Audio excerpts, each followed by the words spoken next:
I'm calling. Yeah, maybe I'm selfish. I want you to myself, I can't help it.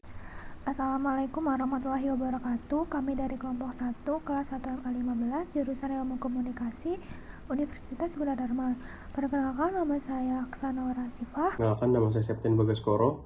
Di video ini kami akan menjelaskan materi tentang pengantar bahasa Indonesia, tentang fungsi, konsep, dan kedudukan bahasa dalam ranah akademik. Pengertian bahasa. Bahasa adalah alat komunikasi yang tersusun dalam bentuk satuan-satuan seperti kata, kelompok kata, klausa, dan kalimat yang dinyatakan dalam kata dan teks. Menurut Kridi Laksana dan Joko Kencono, bahasa adalah sistem lambang bunyi yang arbitrer yang digunakan oleh para anggota kelompok sosial untuk bekerja sama, berkomunikasi, dan mengidentifikasikan diri. Lalu ada konsep bahasa. Konsep bahasa menunjukkan bahwa sistem lambang bunyi, ujaran, dan lambang tulisan digunakan untuk berkomunikasi dalam masyarakat dan lingkungan akademik.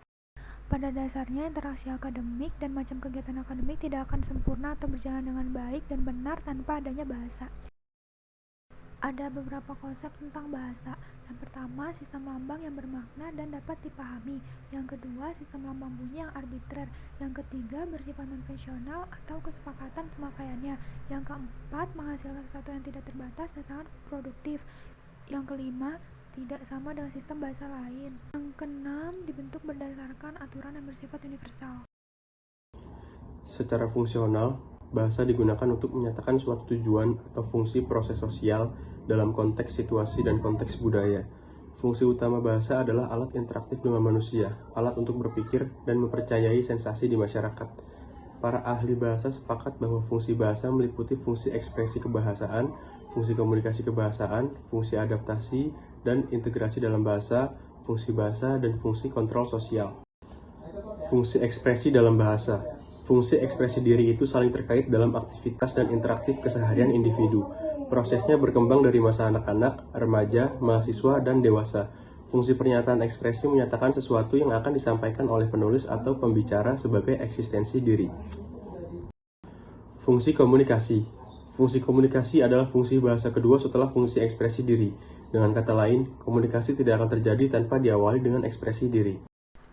Kemudian ada fungsi integrasi dan adaptasi sosial.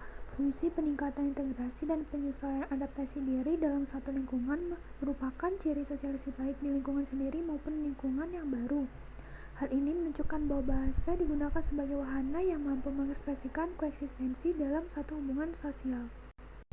Fungsi kontrol sosial. Kontrol sosial sebagai fungsi bahasa dimaksudkan untuk mempengaruhi perilaku dan tindakan orang-orang dalam masyarakat sehingga seseorang berpartisipasi dalam komunikasi dan dapat saling memahami. Perilaku dan tindakan tersebut berkembang ke arah yang positif ke dalam masyarakat. Selanjutnya ada fungsi bahasa berdasarkan kedudukannya. Yang pertama itu ada fungsi kebudayaan, itu berfungsi sebagai sarana perkembangan kebudayaan. Yang kedua sebagai jalur penerus kebudayaan. Yang ketiga sebagai inventaris ciri-ciri kebudayaan. Lalu yang kedua ada fungsi kemasyarakatan, dibagi lagi menjadi dua, yaitu berdasarkan ruang lingkup dan berdasarkan bidang pemakaiannya.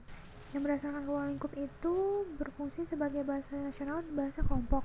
Berdasarkan bidang pemakaiannya, bahasa berfungsi sebagai bahasa resmi dan bahasa tidak resmi. Fungsi bahasa berdasarkan kedudukan yang ketiga ada fungsi pendidikan. Bahasa sebagai alat yang membuat anak ingin dan sanggup menjadi anggota suatu masyarakat. Fungsi yang keempat ada fungsi instrumental. Penggunaan bahasa untuk keuntungan material, memperoleh pekerjaan, meraih ilmu, dan sebagainya. Fungsi bahasa berdasarkan kedudukan yang kelima ada fungsi kultural, yaitu penggunaan bahasa sebagai jalur mengenal dan menghargai adat istiadat, tradisi, dan kebudayaan. Lalu fungsi penalaran penggunaan bahasa sebagai alat berpikir dan menciptakan konsep-konsep. Kedudukan bahasa. Sesuai dengan Ikrar Sumpah Pemuda, tanggal 28 Oktober 1928, bahasa Indonesia diangkat sebagai bahasa nasional. Dan sesuai dengan bunyi Undang-Undang Dasar 1945, Bab 15, Pasal 36, Indonesia juga dinyatakan sebagai bahasa negara. Hal ini berarti bahwa bahasa Indonesia mempunyai kedudukan baik sebagai bahasa nasional dan bahasa negara.